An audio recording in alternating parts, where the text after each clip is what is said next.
नमस्कार दोस्तों, स्वागत है आपके अपने यूट्यूब चैनल ज्ञान फॉर एग्जाम में। आप लोगों के लिए जो आपका एग्ज़ाम का बूस्टर डोज चल रहा था ग्रुप डी और बीपीएससी एग्ज़ाम को लेकर के लूसेंट का सामान्य ज्ञान रिवीजन में, जहां पर हम लोग कर रहे थे बायोलॉजी। ऐसा नहीं है कि सिर्फ बायोलॉजी ही चल रहा है, इसके साथ साथ आपका ज्योग्राफी भी, इंडियन ज्योग्राफी समाप्त हो चुका है। आपने अगर वो भी नहीं देखा है तो वो भी देख लिया कीजिएगा। साथ ही साथ आप लोगों का लूसेंट का ऑब्जेक्टिव जो मोटा वाली बुक आता है वो भी कराया जा रहा है, और ये जो है न्यू एडिशन है एकदम लेटेस्ट वाला 2022 वाला, तो वहाँ से करेंगे। साथ ही साथ आप लोगों को बता दो कि आप लोगों के लिए जो ये एक ऑफ़र चल रहा था जीके जीएस की बैच के लिए, वो था 400 से 250, मगर अभी अमृत महोत्सव के तौर पर 75वां हम लोग मना रहे हैं, इसलिए ये सभी कोर्स जो है 75 रुपया में कर दिया गया। और ये कब से कब तक, तो 13 अगस्त से 17 अगस्त तक के लिए वैलिड है। अगर आप जब चाहें तो ये 17 तारीख तक आप लोग ज्वाइन कर लेंगे। कोई भी कोर्स आप परचेज करेंगे मात्र 75 रुपया में, ठीक है। और ये आपका सारी डिटेल है, यहाँ पर आप सारी जानकारी ले सकते हो। तो आइए चलते हैं सीधे अब अपने टॉपिक पे, और आज का जो चैप्टर होगा वो देखते हैं कौन सा है। और पीछे का क्लास आपने नहीं देखा है तो ज़रूर देख लेंगे। चलिए देखेंगे, 9 नंबर चैप्टर होगा आज, मानव शरीर के तंत्र, है ना। 8 नंबर चैप्टर तक हम लोग पढ़ चुके थे, तो पहले थोड़ा सा पीछे का दर्शन कर लिया जाए, उसके बाद आगे हम लोग बढ़ेंगे। तो जल्दी से बताइएगा कि ल्यूकोसाइट किसको कहा जाता है। कुछ क्वेश्चन कर लेते हैं, उसके बाद बढ़ेंगे आगे। ल्यूकोसाइट किसको कहेंगे? डब्ल्यूबीसी को कहेंगे। थ्रोम्बोसाइट किसको कहते हैं? प्लेटलेट्स को कहते हैं। तो आरबीसी को क्या कहते हैं? इरिथ्रोसाइट कहते हैं, ठीक है। अब बताएंगे कि जो जन्म के बाद जो होता है, क्या मानव के शरीर में तंत्रिका ऊतक जो होता है उसमें कोशिका विभाजन होती है या नहीं? हाँ या ना? नहीं होती है। भ्रूण अवस्था में जो है आरबीसी कहाँ बनता है? यकृत और प्लीहा में भी बनता है। यकृत और प्लीहा दोनों जगह बनेगा। चलिए और बताएंगे कि जो हम लोग पढ़े थे, ब्लड ग्रुप पढ़े थे, ब्लड ग्रुप का खोज कौन किया था? Karl Landsteiner. बताएंगे कि जो एंटीजन होता है उसमें कौन सी प्रोटीन पाई जाती है? ग्लाइकोप्रोटीन पाया जाता है, ठीक है। कौन सा रक्त समूह है जिसमें एंटीजन नहीं होता है? ओ। ओ, ठीक है, ओ। एंटीबॉडी किस में नहीं होता है? ए बी में नहीं होता। सबसे लेने वाला किसको कहते हैं?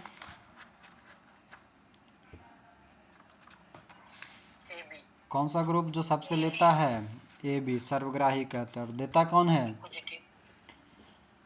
देता कौन है? तो ओ देता है, क्या कि वो के पास कोई जन नहीं है, इसलिए वो सबको देता है। चलिए ठीक है, तो यहाँ तक हम लोग पढ़ चुके थे, है ना। जंतु तक पिछला क्लास में हम लोग पढ़े थे, और उम्मीद करेंगे सबको याद भी हो गया होगा। मानव शरीर में मांसपेशियों की संख्या 639। मानव शरीर की सबसे बड़ी मांसपेशी ग्लूटियस मैक्सिमस। सबसे छोटका अस्टेपिडियस, ठीक है। चलिए ठीक। एक होता है एडिपोसाइट। एडिपोसाइट का काम क्या है? वसा का संग्रहण करना। हाँ, तो यहाँ तक क्लियर है। अब आगे बढ़ते हैं, मानव शरीर का तंत्र। और ध्यान से समझिएगा, मानव शरीर का तंत्र जो चैप्टर है ये बड़ा भी है और इम्पॉर्टेंट भी है, ठीक ना। हमारे पूरे बायोलॉजी में अगर उधर पादप तक को छोड़ दिया जाए, पादप विज्ञान और जंतु विज्ञान में अगर हम पढ़ते हैं, तो सबसे इम्पॉर्टेंट जो चैप्टर है वो है हमारा मानव शरीर के तंत्र। तो ये चैप्टर इम्पॉर्टेंट रहेगा और यहाँ से प्रश्न भी बनते हैं, इसलिए क्लास को रेगुलर जो भी जितना दिन चले, 2 से 3 दिन ये चलेगा। अगर समझते समझाते हुए ले चलेंगे तो इसलिए क्लास को छोड़िएगा नहीं, काहे कि हमको पता है जिनका क्लास छूटेगा वो वीडियो देखते नहीं हैं, और बाद में कहेंगे सर हमर छूट गए। तो छूट गलो तो हम की करबो? कुछ ना करबो। इसलिए अपना टाइम से क्लास को कंटिन्यू कीजिएगा। ये 3-4 दिन का चैप्टर चलेगा और बहुत ही इम्पॉर्टेंट चैप्टर है। पिछला बार जब स्पेशल साइंस पढ़ाए थे उस समय भी लगभग 1 सप्ताह इसको कराना पड़ गया था। तो इसमें भी कितनों भी अगर आप लोग को खींच देंगे हम तो 3 से 4 दिन तो आराम से लग जाएगा, ठीक ना। इसलिए ज़रा बी केयरफुल। चलिए आइए देखते हैं 9 नंबर चैप्टर है मानव शरीर के तंत्र। मानव शरीर के तंत्र के अंतर्गत सबसे पहला हमारा आता है पाचन तंत्र, जिसे हम कहते हैं डाइजेस्टिव सिस्टम। अब ध्यान से समझिएगा, डाइजेस्टिव सिस्टम जो होता है ये पूरी प्रक्रिया के अंतर्गत 5 अवस्था से गुजरता है और ये 5 अवस्था से हमारा डायरेक्ट प्रश्न बनता है। प्रश्न कभी आपसे इसका डिफिनीशन ही दे देगा, जैसे बोलेगा आप शोषण, अब शोषण का आपको डिफिनीशन दे देगा एक लाइन में और कहेगा ये क्या कहलाता है। आपको दे देगा मल परित्याग यानी कि डिफेक्शन जिसको बोलते हैं, वो उसका डिफिनेशन दे देगा कि अपशिष्ट पदार्थों का बाहर निकालना वो क्या कहलाता है। तो इस तरह से तो आपको डायरेक्टली वो 5 प्रश्न 5 परिभाषा से बन जाता है, बाकी उसके आंतरिक जो भी कुछ होते हैं उससे बनता है। तो इसलिए ज़रा ध्यान से, कान और ध्यान दोनों एक जगह, तब जा कर के ये सही आपके दिमाग में जाने वाला। तो देखिए कहता है कि पाचन तंत्र जो है डाइजेस्टिव सिस्टम, इसके अंतर्गत 5 अवस्था होती है। ये अवस्था जो देखिए तो सबसे पहला आता है हमारा अंतर्ग्रहण, उसके बाद पाचन, फिर अवशोषण, फिर स्वांगीकरण, तब मल परित्याग। ये सीक्वेंस भी आपको याद रखना है। ये सीक्वेंस कभी कभी जानते हैं जीके में तो पूछवे करता है, रीजनिंगों में पूछ देता है, ठीक ना। रीजनिंग में भी आपको पूछ देगा कि ऐसे ऐसे, अगर जिनका भी हाल फिलहाल में कोई एग्ज़ाम रहेगा जहाँ पर रीजनिंग है तो वहाँ पर भी ऐसे पूछ देगा कि ये सीक्वेंस में कौन सा नहीं है, है कि हम ऐसा क्वेश्चन देख चुके हैं। तो इसलिए बता रहे हैं कि सीक्वेंस भी याद रखिएगा, अंतर्ग्रहण, पाचन, अवशोषण, स्वांगीकरण, तब मल परित्याग। अब आइए एक एक करके जानते हैं। सबसे पहला जो हमारा आता है वह है अंतर्ग्रहण यानी कि इंजेशन। इंजेशन की बात करें तो कहता है कि भोजन को मुख में लेना अंतर्ग्रहण कहलाता है। आपका पहला डेफिनेशन मिल गया। जैसे आपसे प्रश्न पूछेगा कि पोषक पदार्थ या भोज्य पदार्थ या खाद्य पदार्थ या भोजन को मुख में लेना क्या कहलाता है, तो आप ध्यान रखेंगे और आपको याद रहना चाहिए इंजेशन कहलाता है या अंतर्ग्रहण कहलाता है। दूसरा हमारा आता है पाचन यानी कि डाइजेशन। डाइजेशन क्या है? कहता है कि मनुष्य में भोजन का पाचन, ध्यान से समझेगा और ध्यान से सुनिएगा, मनुष्य के में जो भोजन का पाचन है मुख से प्रारंभ होता है और छोटी आंत तक जारी रहता है। यानी कि पाचन की क्रिया मुख से शुरू होगा, मुंह से शुरू होगा, जो कि आखिरी छोटी आंत तक जाता है। छोटी आंत के आगे पाचन क्रिया नहीं होता, वहाँ उसके आगे जो होता है वो सिर्फ क्या होता है, उसमें अवशोषण का काम, कुछ कुछ जो रहता है वो अवशोषण का काम होता है, स्वांगीकरण का काम होता है, उसके बाद आखिरी में जो होता है डिफेक्शन का काम होता है। इसलिए याद रखेंगे।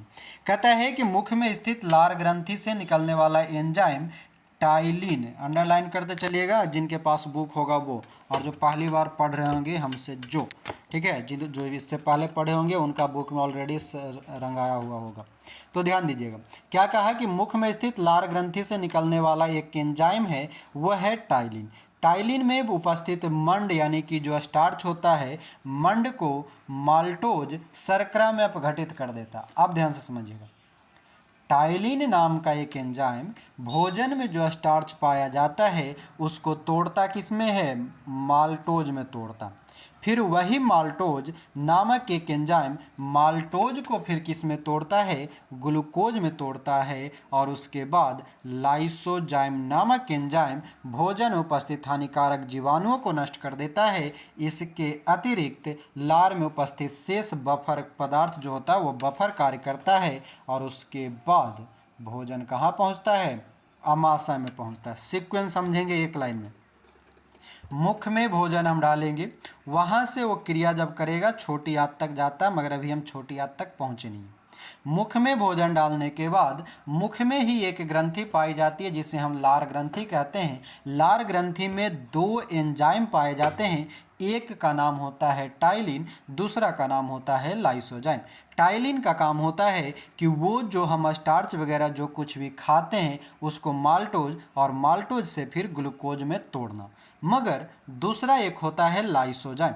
लाइसोजाइम एंजाइम का काम क्या होता है कि वो हमारे भोजन में जो कुछ भी उपस्थित हानिकारक पदार्थ होता है, जीवाणु होता है, उसको नष्ट कर देता है। और इतनी सारी प्रक्रिया हो जाने के बाद वो भोजन हमारे कहाँ पहुँचता है?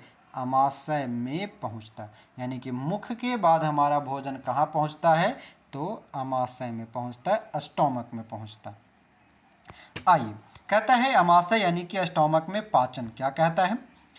अमाशय में भोजन लगभग 4 घंटे तक रहता है।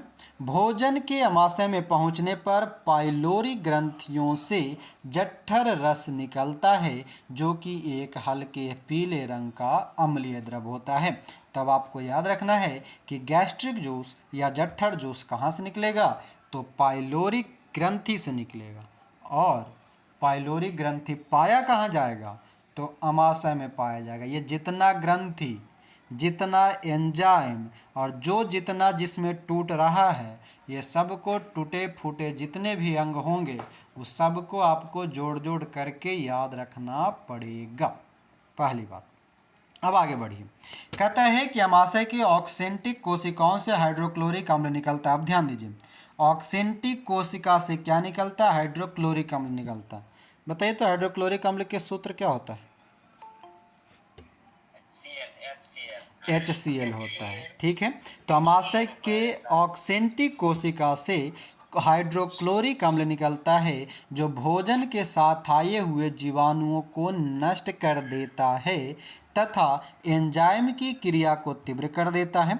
हाइड्रोक्लोरिक अम्ल भोजन के माध्यम को अम्लीय बना देता है, जिससे लार की टाइलिन की क्रिया समाप्त हो जाती है। अमाशय से निकलने वाले जठर रस में 2 प्रकार के एंजाइम पाए जाते हैं, एक पेप्सिन, दूसरा रेनिन। आप फिर से सुनिएगा। हमने अभी ऊपर पढ़ा तो लार ग्रंथि पढ़ा। लार ग्रंथि में कितने एंजाइम? जल्दी से बताएंगे। 3 गो, 2 गो,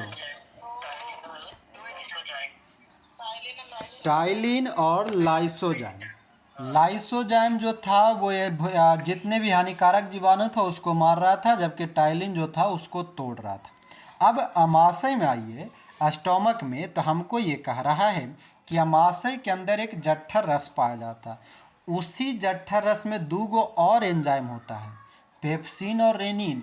यानी कि प्रश्न अगर हमसे पूछे कि जठर रस में कितने एंजाइम, तब हम कितना कहेंगे? 4 गो कि 2 गो? 2 गो। जठर रस में 2 एंजाइम, पेप्सिन और रेनिन। हमसे पूछ देगा लार ग्रंथि में के गो एंजाइम, उसमें भी 2 गो एंजाइम। कौन कौन? टाइलिन और लाइसोजाइम। क्लियर? अब देखिए, अब यहाँ पर एक और डिफरेंस दिख रहा है। हमने पढ़ा कि अमाशय में जो हाइड्रोक्लोरिक अम्ल होता है वो जीवाणुओं को नष्ट करता है।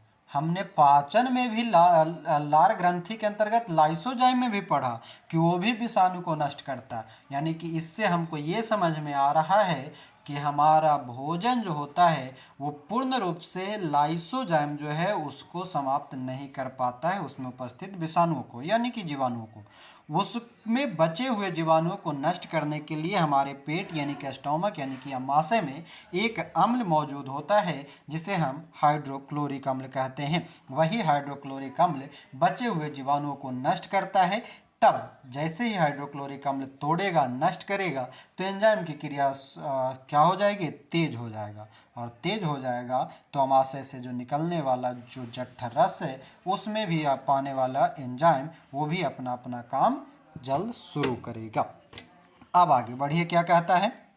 कह रहा है कि पेप्सिन प्रोटीन को खंडित कर सरल पदार्थ पेप्टोन्स में बदल देता है और रेनिन दूध की घुली हुई प्रोटीन केसिनोजेन को ठोस प्रोटीन कैल्शियम पैराकेसिनेट के रूप में बदल देता है। क्या कह रहा है? पेप्सिन और रेनिन जो हमारा अमाशय का जो एंजाइम है वो प्रोटीन को तोड़ेगा। ध्यान दीजिएगा, ट्रिपल पी फॉर्मूला बताए होंगे कभी। पेप्सिन प्रोटीन को पेप्टोन में तोड़ता है। बताए होंगे आप पीछे जो क्लास किए होंगे उन सबको, ट्रिपल पी वाला। ट्रिपल पी मतलब ये ना कि जो है वो चलता है पब्लिक प्राइवेट पार्टनरशिप वाला कुछ ही, तो वो वाला नहीं, ठीक है। यहाँ पर जो है वो पेप्सिन जो है प्रोटीन को तोड़ देगा, किसमें, पेप्टोन्स में तोड़ देगा। और क्या करता है, जो रेनिन होता है जो कि जठर रस का एंजाइम है, ये दूध में घुला रहता है। दूध में घुले हुए प्रोटीन जो होता है केसिनोजोन, ध्यान दीजिएगा, उसको किस में बदल देता है, कैल्शियम पैराकेसिनेट में बदलता है। इतना अब आपको याद रखना, आगे न याद रहेगा तो हमार गलती नहीं खे। आगे बढ़िए, अगला आता है पक्वाशय यानी कि डिओडिनम। अब इधर ध्यान दीजिएगा, डिओडिनम, जेजुनम, ऐसा करके बहुत सारा नाम मिलेगा जो कि आपको कन्फ्यूजन करवाएगा, तो आप ध्यान से समझिएगा। सबसे पहला हमारा है पक्वाशय यानी कि डिओडिनम में पाचन। कहता है कि भोजन को पक्वाशय में पहुंचते ही सर्वप्रथम इसमें यकृत से निकलने वाला पीतरस, ध्यान से समझेंगे, यकृत से निकलने वाला पीतरस आकर मिलता है। अब तक हमने कितना, उधर एक जठर रस पढ़ा जो कि अमाशय से निकल रहा था, अब एक पीत रस निकल रहा है, वो कहाँ से निकल रहा है, यकृत से निकल रहा। पीत रस क्षारीय होता है, भोजन को अम्लीय से क्षारीय बनाता। अब समझिए, सीक्वेंस समझिए।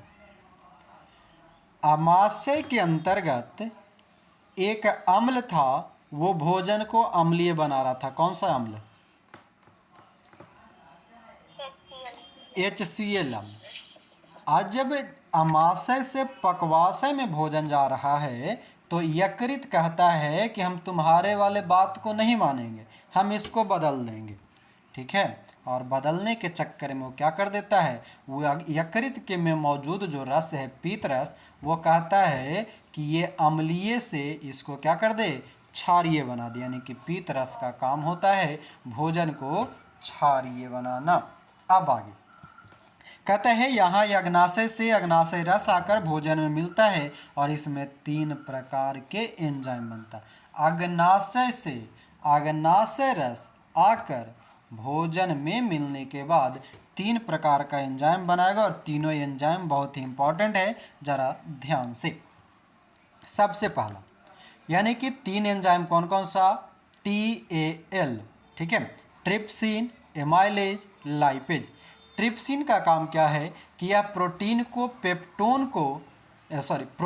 एवं पेप्टोन को पॉलीपेप्टाइड में और अमीनो अम्ल में बदलता है। ट्रिप्सिन का काम क्या हो गया, प्रोटीन और पेप्टोन दो जो रहेगा उसको पॉलीपेप्टाइड्स में बदल देगा, साथ में अमीनो अम्ल में बदलेगा। एमाइलेज क्या करता है, यह स्टार्च को घुलनशील शर्करा में यानी कि चीनी में बदल देता है, शुगर में बदल देता है। पूछता है कि स्टार्च को शर्करा में कौन बदलता है, एमाइलेज। एमाइलेज स्टार्च को शुगर में, चीनी में, शर्करा में कौन बदलेगा, कौन बदलेगा, नींद बदलेगा, नींद आ गई जी, एमाइलेज बदलेगा, ठीक है।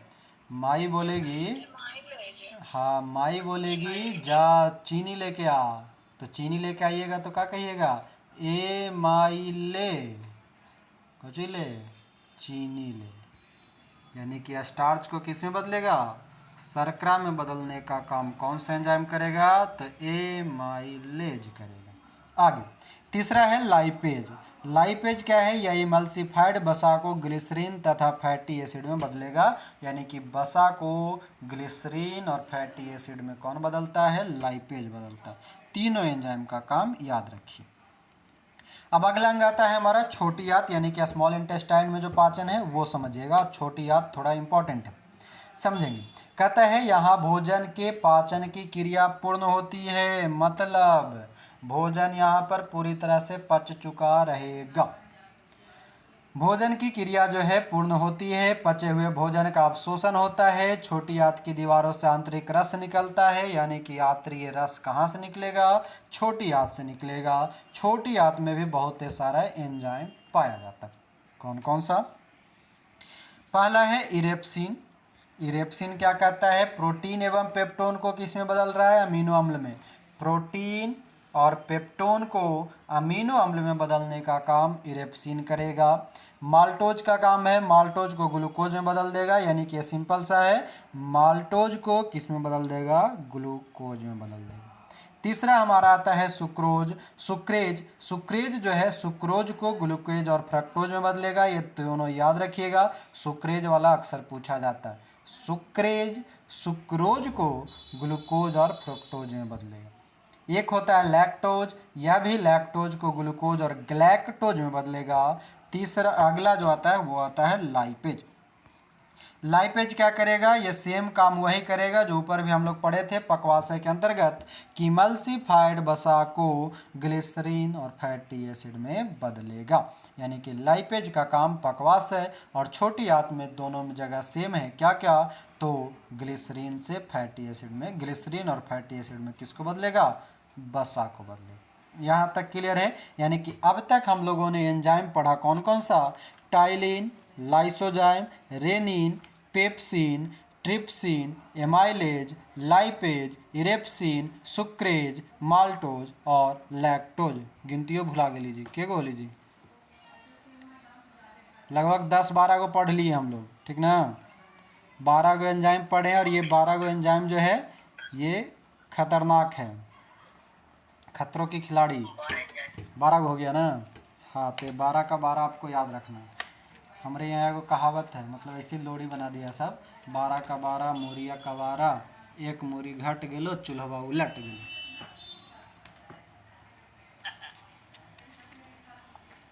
समझ गया ना, तो आप लोग का भी चूल्हा उलट जाएगा। हाँ, अरे आप लोग दिल्ली वाली को नहीं समझ में आता है, हम लोग बिहारी हैं देहाती लोग को समझ में आएगा।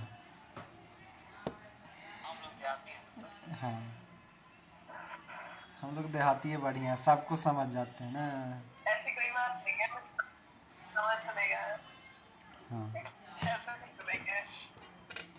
मोरी समझते हैं, एगो होता है मोरी, एगो होता है मौरी, दोनों में अंतर बताइए तो। नहीं नहीं, वैसे में तो 3 गो हो गया, एगो देखिए 3 गो फिर ऑप्शन हो गया, मोरी, मूरी और मौरी, 3 गो होता है, ठीक ना। तीनों का देखिए अंतर बताते हैं, कोई बताएंगे तीनों का अंतर बताइए तो, तीनों का अर्थ क्या है, मोरी, मूरी और मौरी।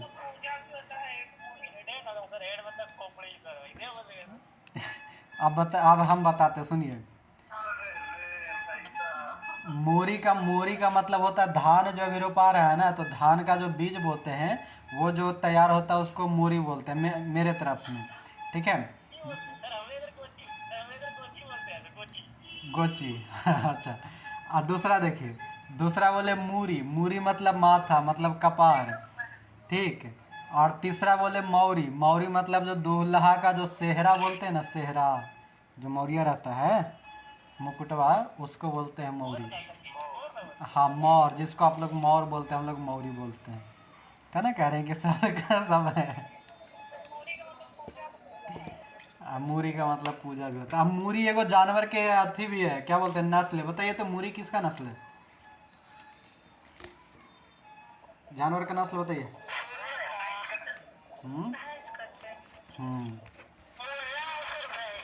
मूरी मुर्रा सब भैंस का नस्ल है। चलिए ठीक है, कहाँ से कहाँ पहुँच गए। अब ज़रा मूरी को तेज कीजिए, ठीक ना, मतलब दिमाग को, खोपड़ी को खोलिए, आगे बढ़ते हैं। आइए, क्या कह रहा है, आंतरिक रस। आंतरिक रस जो होता है ये क्षारीय होता है, ठीक। स्वस्थ मनुष्य में प्रतिदिन लगभग 2 लीटर आंतरिक रस स्रावित होता है, लीजिए 2 लीटर आंतरिक रस स्रावित होगा। आंतरिक रस कहाँ से निकलता है, आंतरिक रस कहाँ से निकलेगा, छोटी आंत से निकलेगा, याद रखिएगा। कहता है कि मनुष्य या किसी भी कशेरुकी जंतु की आहार नाल एक लंबी कुंडलित नलिका होती है जो मुख से शुरू होती है और गुदा यानी कि एनस में समाप्त होता है। जो कशेरुकी जो आहार नाल होता है कहाँ से शुरू होगा, तो मुख से शुरू होगा, एनस तक जाएगा। मुख गुहा आहार नाल का पहला भाग है, ये सब छोटा छोटा पॉइंट याद रखेंगे। मुख गुहा में जीभ, दांत और 3 जोड़ी लार ग्रंथि होते हैं। ध्यान दीजिएगा, लार ग्रंथियाँ 3 जोड़ी है, ठीक ना, लार में जो दो गो एंजाइम पाया जाता है वो टाइलिन और लाइसोजाइम है, तो ये चीज़वा याद रखिएगा। लार ग्रंथि कितना जोड़ी? 3 जोड़ी। अब आइए इधर बॉक्स में कुछ दिया है, किनकर किनकर जीभ लंबा है हम बताते हैं आपके लंबा जीभ में क्या क्या रहता है जो देखेंगे। कहता है जीभ। जीभ कहता है कि मुख गुहा के फर्श पर स्थित एक मोटी व मांसल रचना होती है। जीभ के ऊपरी सतह पर कई छोटे छोटे अंकुर होते हैं जिन्हें स्वाद कलियां कहा जाता है। देखे होंगे कभी कभी मुंह जलता होगा तो देखते हैं वो खड़ा हो जाता है, जो कली होता है वो, है ना, रुखड़ा सा महसूस होने लगता है, वही वाला टेस्ट वर्ड बोलते हैं। कहता है इन्हीं स्वाद कलियों द्वारा मनुष्य को भोजन के लिए विभिन्न स्वाद जैसे खट्टा मीठा कड़वा जो भी है वो सब ज्ञान होता है। अब यहाँ पर आपको 3 गो लाइन मिलेगा और तीनों इंपॉर्टेंट है। जीभ के अग्रभाग से मीठा, मुंह के सामने से सब कोई मीठा बोलता है, पीछे जाते ही कड़वा हो जाता है, ठीक ना, और बगल वाली के साथ खट्टा खट्टा बात होता है। तो बगल वाला से क्या होगा? खट्टे स्वाद, आगे वाला से मीठा स्वाद और पीछे वाला से कड़वा स्वाद। ये तीनों याद रखिएगा, पूछा जाता है। जीभ जो है अपनी गति के द्वारा भोजन को निगलने में मदद करता है, मतलब उसको अंदर ढकेलने का काम भी कौन करता है? जीभ करता। तो ये था आपका जीभ।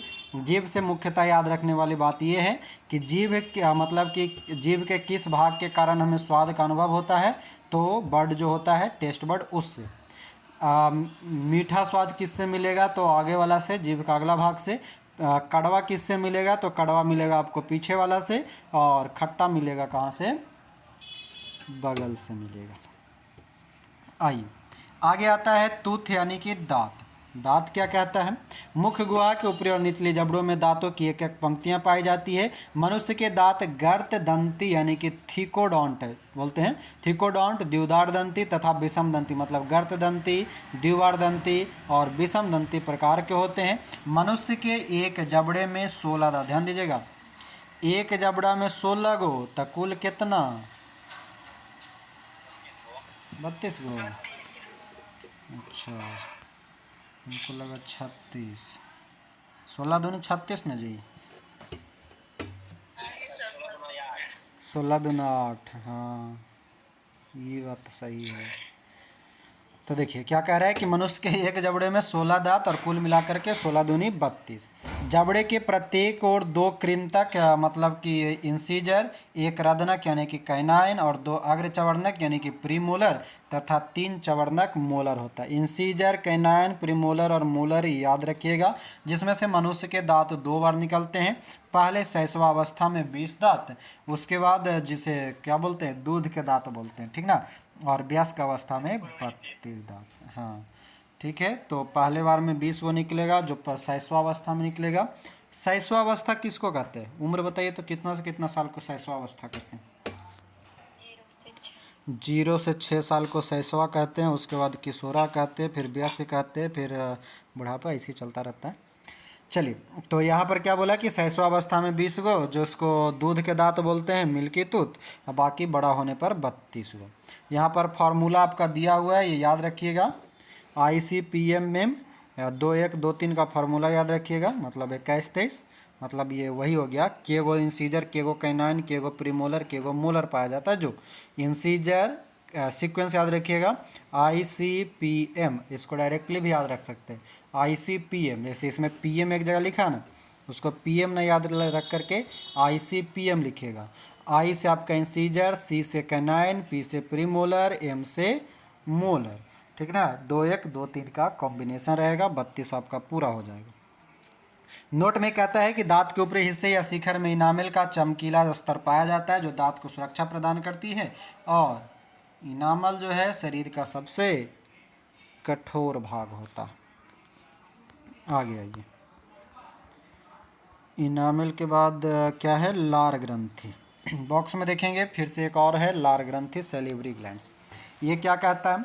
कहता है कि मनुष्य में 3 जोड़ी लार ग्रंथियां पाई जाती है। ध्यान देंगे, 3 जोड़ी लार ग्रंथि है। एंजाइम कितना? लार में कितने प्रकार के एंजाइम? 2 प्रकार के एंजाइम, ठीक है। पहली जोड़ी, अब ध्यान दीजिएगा कहाँ कहाँ पर कौन पाया जाता है। जो पहली जोड़ी लार ग्रंथि जीवा के दोनों ओर, पहल का जो रहेगा वो जीभ के दोनों ओर, ठीक है, एक एक के रूप में रहता है, जो सबलिंगुअल ग्लैंड के नाम से भी जाना जाता है। यानी कि आपसे यही पूछ ले कि सबलिंगुअल ग्लैंड कहाँ पाया जाता है, तो लार ग्रंथि में पाया जाता है, यानी कि जीभ के दोनों ओर। दूसरी ग्रंथि जो होता है लार ग्रंथि के निचले जबड़े के मध्य में मैक्सिल अस्थि के दोनों ओर एक एक की संख्या में उपस्थित होती है, जो सब मैक्सिलरी ग्लैंड के नाम से जाना जाता है। तीसरा जोड़ी जो है ये दोनों कान के नीचे होगा, कान के नीचे एक कग होता है जो पैराट्रॉयड ग्लैंड कहलाता है। तो तीनों ग्लैंड याद रखिएगा, सबलिंगुअल ग्लैंड जो कि जीभ के दोनों ओर, सब मैक्सिलरी ग्लैंड जो कि निचले जबड़े की ओर दोनों ओर मतलब एकक, और उसके बाद पैराट्रॉयड ग्लैंड जो कि कान के नीचे एकक। कहता है मनुष्य के लार में लगभग 99% जल, 1 भाग एंजाइम होता है 1%, और 2 प्रकार के एंजाइम हम लोग पढ़ चुके, टाइलिन और लाइसोजाइम।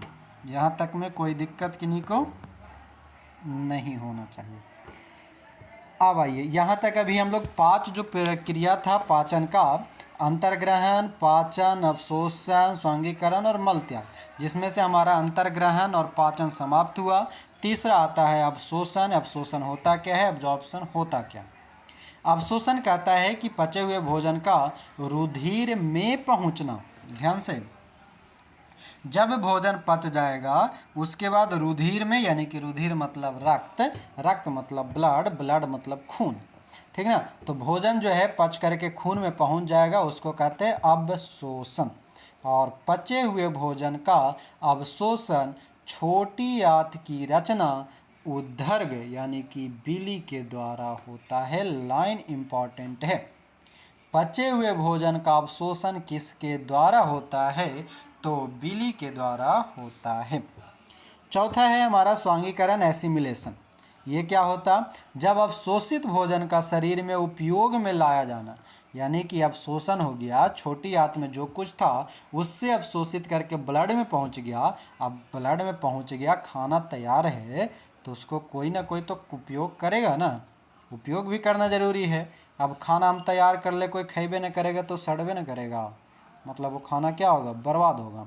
तो अब उसको स्वांगीकरण करना मतलब खाना है, खाना है मतलब उपयोग करना, यानी कि जो भी अवशोषण के माध्यम से जो कुछ भी शरीर में आया भोजन, उसको अब खा पी करके ख़त्म करो, यानी कि स्वांगीकरण करो। और पांचवा है मल परित्याग, यानी कि डिफॉर्केशन, यानी कि डिफेक्शन जो बोलते हैं। ये क्या कहता है कि अपच भोजन बड़ी आंत में पहुंचता। अपच मतलब जो नहीं पचता, यानी कि छोटी आंत से सब कुछ होने के बाद भी कुछ ऐसे भोज्य पदार्थ होते या कुछ ऐसे पदार्थ होते हैं जो पच नहीं पाते, वो चला जाता है कहाँ, बड़ी आंत में, जहाँ जीवाणु इसे मल में बदल देता है, जिसे गुदा या एनएस द्वारा बाहर निकाल दिया जाता है। यानी कि खा पी करके बाद में बर्तन भी धोना पड़ेगा, यानी कि मल परित्याग, यानी कि भोजन जो स्वांगीकरण हो जाता है, स्वांगीकरण के बाद बचे खुचे जो हो जाते हैं वो हमारा क्या होता है, बड़ी आंत में जाता है, और बड़ी आंत से वो फिर एनस के माध्यम से बाहर निकल जाता है। तो ये 5 प्रक्रियाएं थी हमारा पाचन क्रिया का। यहाँ तक में कोई दिक्कत पाचन तंत्र में बताएंगे? चलिए जल्दी से हमको बताइए, आप नहीं बताएंगे तो हम ही को बताइए। शरीर का सबसे कठोर भाग,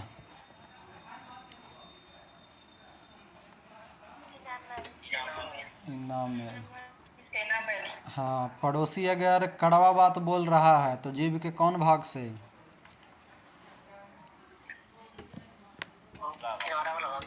किनारा वाला से। हट,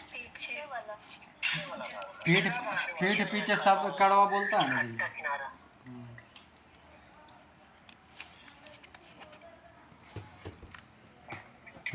पीठ पीठ पीछे सब कोई बुराई करता है, कड़वा कड़वा बोलता है।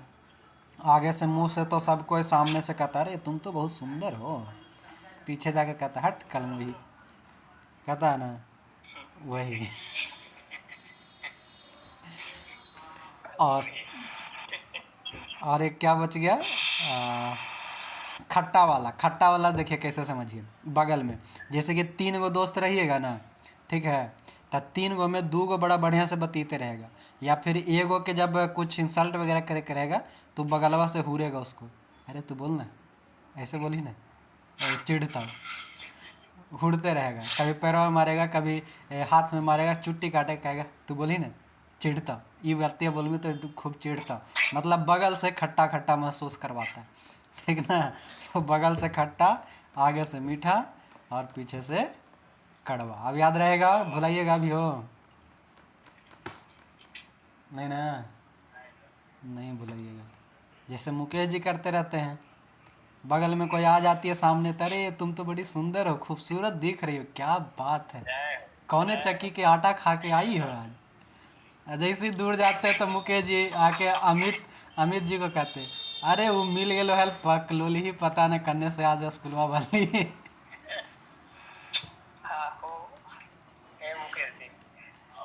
मुकेश जी गलत बात है। अब आगे देखिए, पाचन कार्य में भाग लेने वाला प्रमुख अंग, यानी कि पाचन क्रिया में कौन कौन सा अंग जो है वो भाग लेता है, उसमें देखेंगे। सबसे पहला आता हमारा यकृत यानी कि लीवर। लीवर क्या होता है, तो कहता है कि यह मानव शरीर की सबसे बड़ी ग्रंथि है, पूछा जाता है, याद रखेंगे। इसका वजन लगभग 1.5 से 2 kg होता है, ठीक है। यकृत द्वारा ही पीत स्रावित होता है, यानी कि पीत का स्रवन किससे होगा, पीत किससे निकलता है, यकृत से निकलता है। जो यकृत से निकला हुआ पीत होता है वो आंत में उपस्थित एंजाइम की क्रिया को तीव्र करता है। जल्दी से बताइए, आंत में 2 एंजाइम कौन कौन सा, नहीं मतलब, हाँ, रेनिन और पेप्सिन, ठीक है। जठर रस से जो अमाशय से निकला था, अरे वो तो अमाशय वाला हो गया, हम आंत से बोल रहे हैं, आंत से जो निकलता है, हाँ, erepsin, maltose, sucrose, lactose, lipase, ये सब लाइपेज, हाँ 5 गो, इरेप्सिन, माल्टोज, सुक्रेज, लैक्टोज और लाइपेज, ये होता है जो हमारा आंत से निकलता है ना, उसका माल्टेज, तेज तेज, नहीं माल्टोज को बदलता है वो, सुक्रेज, माल्टेज, लैक्टेज, लाइपेज और इरेप्सिन। हाँ, ये बात तो सही बोले कि उच्चारण में हम लोग गलती कर जाते हैं, माल्टेज, माल्टोज, सुक्रेज, सुक्रोज, याद रखिएगा, सही ध्यान दिला दिए। माल्टेज हमारा एंजाइम है, ठीक ना, और माल्टेज जो है वो माल्टोज को ग्लूकोज में बदलता है। उसी तरह से सुक्रेज एंजाइम है, सुक्रेज जो है सुक्रोज को ग्लूकोज और फ्रुक्टोज में बदलेगा, सही बात है।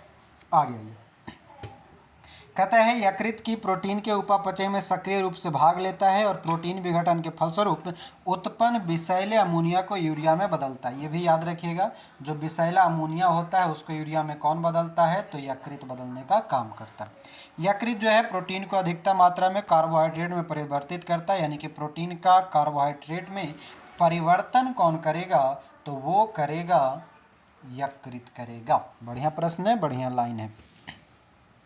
कहता है कार्बोहाइड्रेट उपापचय के अंतर्गत यकृत रक्त के ग्लूकोज वाले भाग को ग्लाइकोजेन में बदलेगा। अब फिर से कार्बोहाइड्रेट, जो प्रोटीन से कार्बोहाइड्रेट बना, वो यकृत रक्त में जब जाता है, यानी कि जब रक्त में जाने के बाद यकृत क्या कर देता है कि ग्लूकोज को अब ग्लाइकोजेन में बदल देता है, ठीक ना। और जो वहाँ पर जो कुछ भी संचित पोषक तत्व के रूप में जो यकृत कोशिका में होता है उसको संचित कर लेता है। ग्लूकोज की आवश्यकता होने पर यकृत संचित ग्लाइकोजन को तोड़कर ग्लूकोज में बदल देता है। मतलब ये है, यकृत जो है ज़रूरत के अनुसार ग्लूकोज को ग्लाइकोजन में बदल देगा और ज़रूरत के अनुसार किसको, ग्लाइकोजेन को भी ग्लूकोज में बदल देगा, यानी कि रिवर्सिबल है, परिवर्तित है। कहता है इस प्रकार यह रक्त में ग्लूकोज की मात्रा को नियमित रखता है। यानी कि हमारे लिए इम्पोर्टेंट ये हो गया कि ब्लड में, रक्त में ग्लूकोज की मात्रा को नियंत्रित कौन करता है, तो वो करता है यकृत करता, ठीक है।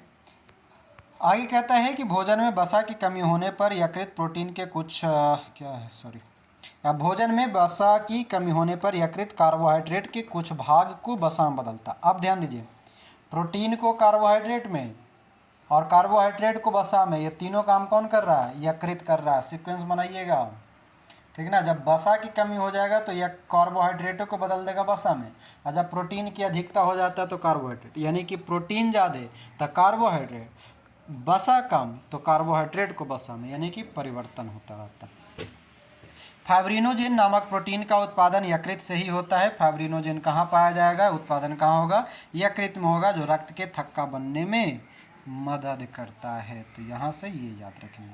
हिपैरिन कहता है कि हिपैरिन नामक प्रोटीन का उत्पादन यकृत के द्वारा ही होता है, जो शरीर के अंदर रक्त को जमने से रोकता है। अब ध्यान देंगे, रक्त के थक्का बनने में जो मदद करेगा उसको हम फाइब्रिनोजेन कहते हैं, और रक्त को थक्का बनने से रोकने में जो मदद करेगा उसको क्या कहेंगे? हिपैरिन कहेंगे। दोनों प्रोटीन हैं, फाइब्रिनोजेन भी और हिपैरिन भी। दोनों का अंतर समझ गए? अच्छा छोड़िए, सब समझ गए होंगे। रक्त के थक्का बनाने में कौन सा विटामिन काम करता है, जो बताइए? विटामिन के। विटामिन के। विटामिन के रासायनिक नाम? थीलोक्विनोन। हाँ, चलिए, तो ये हो गया। तो रक्त के थक्का बनाने में मदद करेगा तो फाइब्रिनोजेन, और शरीर के अंदर रक्त को जमने यानी कि थक्का बनने से रोकने में कौन प्रोटीन? तो हिपैरिन प्रोटीन। दोनों अंतर याद रखेंगे। कहता है कि मृत आरबीसी को नष्ट जो है यकृत के द्वारा ही किया जाता है। यकृत जो है थोड़ी मात्रा में लोहा, तांबा और विटामिन को संचित करके रखते हैं, यानी कि यकृत में लोहा, तांबा और विटामिन भी संचित होता है। शरीर के ताप को बनाए रखने में मदद करता है कौन? यकृत। भोजन में जहर यानी कि पॉइजन देकर मारे गए व्यक्ति की मृत्यु के कारणों की जांच में यकृत जो है महत्वपूर्ण सुराग होता है। कोई आपको जहर दे के मार देगा तो फिर आपका यकृत से हम चेक करके बता देंगे आपको, ठीक ना? आपको मरने के बाद भी हम बता देंगे कि तुमको कौन सा जहर दिया गया। कोई दिक्कत है? नहीं। सोचिए हम आपका कितना ख्याल रखते हैं, मरने के बाद भी आपको हम बताएंगे। तो डॉक्टर बताएगा। हैं? तो डॉक्टर बताएगा तो डॉक्टर से हम रिपोर्ट लेके आपको बताएंगे ना। हम आपको बता देंगे मरने के बाद। नहीं मर ही जाएगा। नहीं नहीं,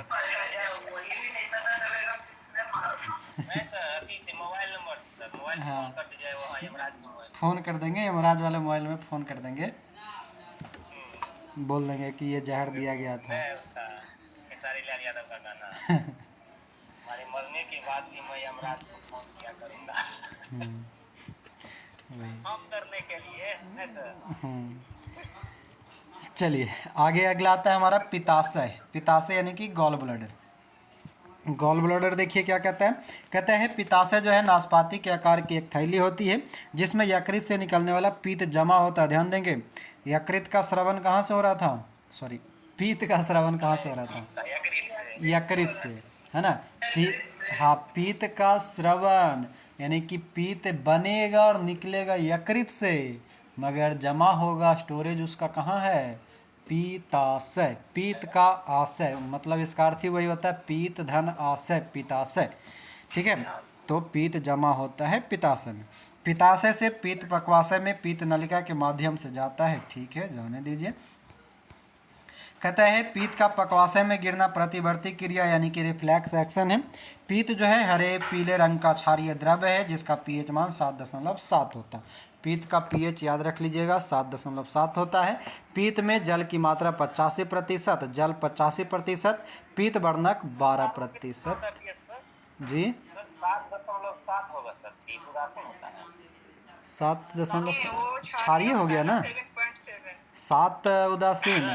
हाँ हो गया। बोले सर दारू का पीएच कितना होता है सर, भूल गए। हमें ना पीते इसलिए हमें नहीं पता। 2 से 3 के बीच में होगा। 2.4 से 2.8 के आसपास में होता है, लगभग 2 से 3 हाथ का। ठीक है सर, हाँ वही। पीत सही है। नहीं, हमसे पूछे दारू वाला तो हम दारू पीवे नहीं करते तो कैसे पता करें? डॉक्टर वो नहीं पता पाएगा हमारे से। पूछ दिए सर कल रात में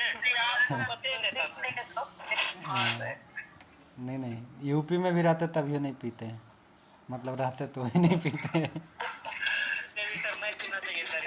बहुत खराब चीज है सर, ना, बहुत बढ़िया चीज़ है। आप जो पीते हो ऐसा कुछ नहीं है, जब आपको दूध का चाय पीते तो कभी कभी लाल चाय पीना चाहिए। हाँ, दारू पीना बहुत अच्छा बात है। दारू पी करके आप कुत्ता भी खा लेंगे, नशा में कहिएगा यार बकरी खाए आज एकदम टक।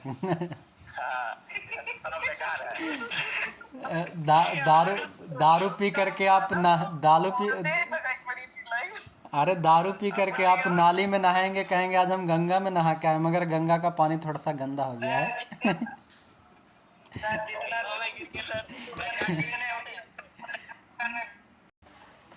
आगे देखिएगा तो पीत का हो गया, और पीत में कितना, तो जल की मात्रा 85%, पीत वर्णक जो होता है 12% होता है। ठीक है, अब आगे देखिए पीत का जो मुख्य कार्य क्या क्या है जो जान लेते हैं।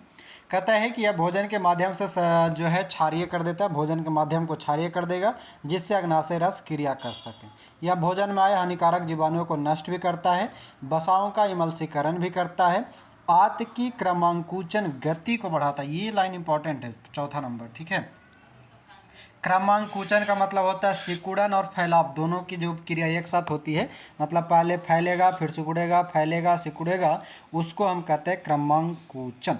तो कहता है कि आंत की क्रमांक, सर वो छोटी आंत में एक जो बिलाई पाया जाता है ना वो, विली, उंगली नुमा होता है वो हाँ विली बोलते हैं। उससे जो प्रोटीन फैट जितना होता है उसका अवशोषण होता है, तो उसी में क्रमानुकुंचन गति वही कह रहे हैं कि आंत की क्रमांकुचन गतियों को बढ़ाता है, जिससे भोजन में पाचक रस भली भांति मिल जाते हैं। यह विटामिन के एवं वसाओं में घुले अन्य विटामिनों के अवशोषण में सहायक करता है।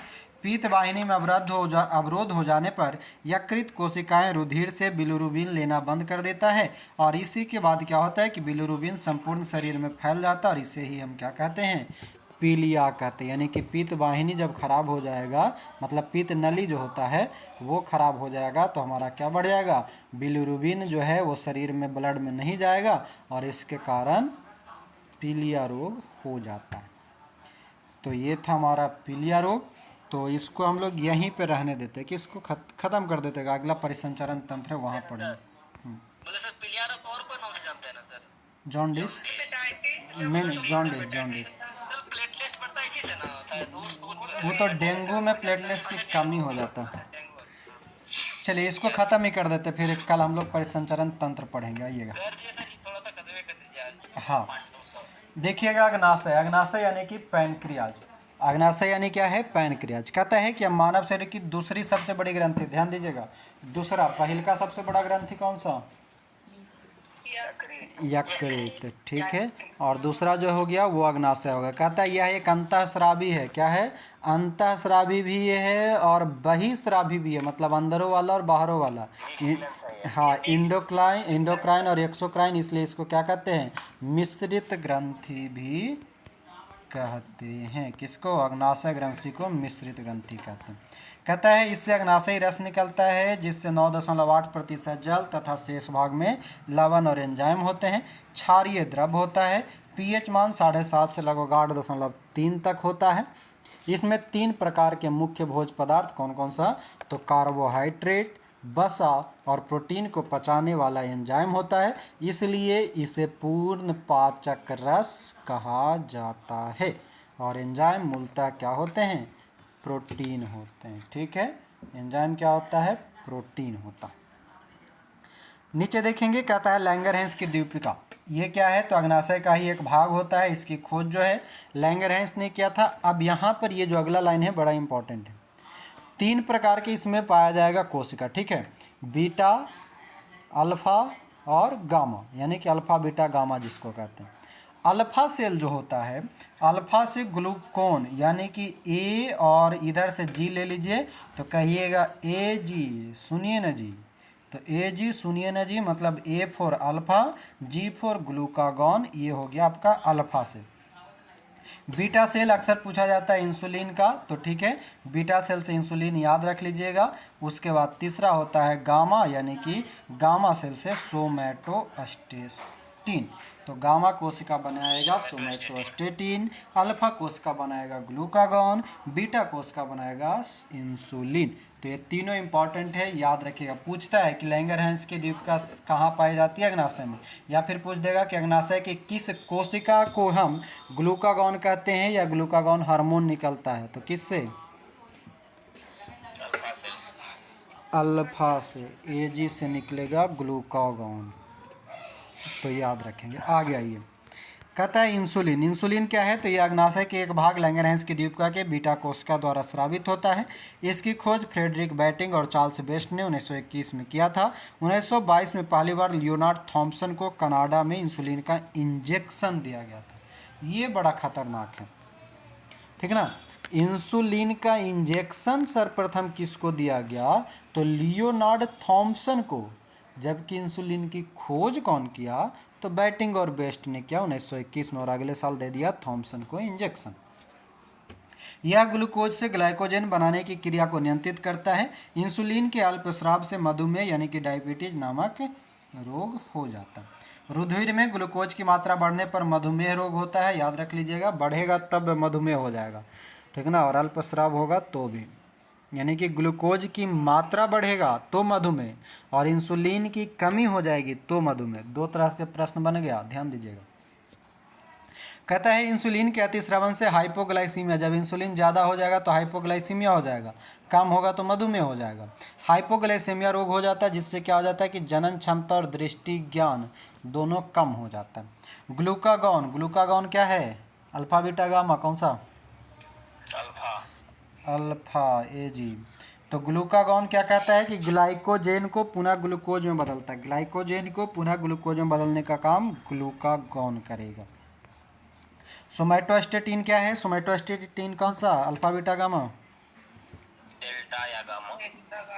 डेल्टा या गामा, ठीक है। तो ये हो गया। कहता है कि यह पॉलीपेप्टाइड हार्मोन होता है जो भोजन के स्वांगीकरण की अवधि को बढ़ाता है। स्वांगीकरण बोले तो पचने का जब भोजन को है उसको हाँ, जो अवशोषित भोजन होता है उसका उपयोग, मतलब ये कि सारा खाना उसको मिल गया है, अब वो जितना देर में खाए, ऐसे नॉर्मली 4-5, पौष्टिक चीज ऐसा हाँ तोड़ करके पूरा शरीर में फैलाना, ब्लड ब्लड के रूप 4-5 घंटा ऐसे नॉर्मल होता है कि 4-5 घंटा तक हम लोग को भूख नहीं लगता है, तो ये आराम आराम से भी काम कर सकता है, उसको कहते हैं हम स्वांगीकरण। तो ये क्या करता है कि सोमैटोस्टेटिन यानी कि जो गामा कोशिका है वो क्या करता है, उसको काम में बढ़ा देता, कहता है जल्दी जल्दी ख़त्म कर, दूसरा खाना एकदम मज़ेदार हो तो ख़त्म कर, तो जल्दी ख़त्म करवा देता है ना। तो ये सोमैटोस्टेटिन का काम है। अब देखिए यहाँ पर आपका पाचन का सारांश, मतलब पीछे जो अभी तक हम लोग पढ़े वही यहाँ पर एक जगह कर दिया है। तो ये बॉक्स इम्पॉर्टेंट है, आप लोग इसको आराम से एक बार 2 बार पढ़ लीजिएगा, हम बस एक बार समझा देते हैं। हम लोग पीछे पढ़ चुके, बस वही चीज़ यहाँ पर एक जगह कर दिया गया है। सबसे पहला है हमारा लार ग्रंथि। लार ग्रंथि की बात करें तो इसके अंतर्गत एक एंजाइम पाया जाता है टाइलिन। और पूछता है भोजन करने के बाद जो ग्लूकोज की मात्रा अधिक होती है। तो ये देखिए क्या कह रहा था, लार ग्रंथि हम लोग बात कर रहे थे। लार ग्रंथि जो है टाइलिन और माल्टोज 2 गो एंजाइम इसमें पाया जाएगा। टाइलिन जो है वो मंड भोज पदार्थ को किस में बदल देगा, माल्टोज में, यानी कि मंड मतलब स्टार्च होता है, तो स्टार्च को टाइलिन किस में बदलता है, माल्टोज में बदलता है। दूसरा है माल्टेज। माल्टेज जो है वो किस में बदल देगा, माल्टेज, माल्टोज को ग्लूकोज, हाँ माल्टेज जो है माल्टोज को ग्लूकोज में बदल देगा। फिर आता है हमारा जठर रस। जठर रस में 2 गो पेप्सिन और रेनिन। पेप्सिन जो है ट्रिपल पे बताए ही थे, पेप्सिन जो है प्रोटीन को पेप्टोन्स में बदलेगा और रेनिन जो है केसिन को कैल्शियम पैराकैसिनेट में बदलेगा। फिर आता है हमारा अग्नाशय रस जो कि ट्रिप्सिन, एमाइलेज और लाइपेज मुख्य 3 गो है। इसके अंतर्गत ट्रिप्सिन जो है प्रोटीन को पॉलीपेप्टाइड में टीपीपी बोलते हैं इसको, एमाइलेज जो है स्टार्च को शर्करा में बदलेगा, लाइपेज जो है वसा से वसा अम्ल और ग्लिसरॉल में बदलेगा। आत्रीय रस है, इसमें आपको 5 प्रकार के इरिप्सेन, माल्टेज, सुक्रेज, लैक्टेज और लाइपेज। इसमें क्या है, आत्रीय रस में इरिप्सिन जो है प्रोटीन को अमीनो अम्ल में, माल्टेज माल्टोज को ग्लूकोज में, सुक्रेज सुक्रोज को ग्लूकोज और फ्रुक्टोज में, लैक्टेज लैक्टोज को ग्लूकोज और गैलेक्टोज में, और उसके बाद लाइपेज वसा को बसी अम्ल और ग्लिसरॉल में बदलता है। ये सब आराम से एक बार 2 बार और पढ़ लीजिएगा आप लोग खुद से, ठीक ना। और नोट में क्या दिया है कि मानव शरीर में पुच्छ बृहदांत में संलग्न होता है। पुच्छ जो होता है वो कहाँ से जुड़ा रहता है, बृहदांत में जुड़ा रहता है। तो ये हो गया हमारा पाचन तंत्र। पाचन तंत्र के बारे में कल की क्लास शुरू होने से पहले हम पूछेंगे क्वेश्चन, उसके बाद पाचन तंत्र पढ़ेंगे और कल की क्लास हम लोग करेंगे परिसंचरण तंत्र, सर्कुलेटरी सिस्टम, ठीक ना। आज यहीं पर इसको रहने देते, बाकी अब ऑब्जेक्टिव भी हम लोग को करना है, तो ऑब्जेक्टिव वाला बने रहिएगा। तो फ्रेंड हम लोग अब कल करेंगे परिसंचरण तंत्र। उम्मीद करेंगे आपको ये क्लास आपके उम्मीद के जैसा ही रहा होगा। हमारा प्रयास रहा कि इसको समझाते हुए आपको करा दें। ऐसे स्पेशल आप इसको पढ़ने कहीं जाइएगा तो इसी के लिए आपको 5,000 10,000 रुपये एक्स्ट्रा देना पड़ता होगा, है ना, 500-600 रुपये महीना देना पड़ता होगा। हम आपको 100-200 रुपये में करा देते हैं, ताकि मेरा सीधा सा मकसद है एजुकेशन जो है हर किसी के पास पहुंचना चाहिए। बस एक सहयोग राशि, मेहनत का एक छोटा सा राशि हम लोग आपसे लेते हैं, जो कि अभी आप सुन रहे होंगे और सभी लोगों को, है ना, उन सब के साथ आपको ये ऐसे भी मिल रहा है। मगर ये अभी आपको ऐसा मिल रहा है, जो और डिस्कशन वगैरह होता है वो हम लोग अलग सेपरेट क्लास में होता है, ठीक ना। बाकी आप लोगों के लिए अभी 75वां अमृत महोत्सव के रूप में हम लोग 75 रुपये में ही सारा कोर्स कर दिया है, जो कि 13 अगस्त से 17 अगस्त तक चल रहा है, ठीक ना। आप जब चाहें तब इसको ज्वाइन कर सकते हैं 7654957719 पर। नहीं तो अभी फिर 249 है, वो फिर 249 हो जाएगा ऑफर ख़त्म होने के बाद। तो जल्द से जल्द ज्वाइन करिएगा। बाकी आज के लिए इतना ही, मिलते हैं अगले क्लास में अगले वीडियो के साथ। अभी के लिए आपका बहुत बहुत धन्यवाद। जय हिंद।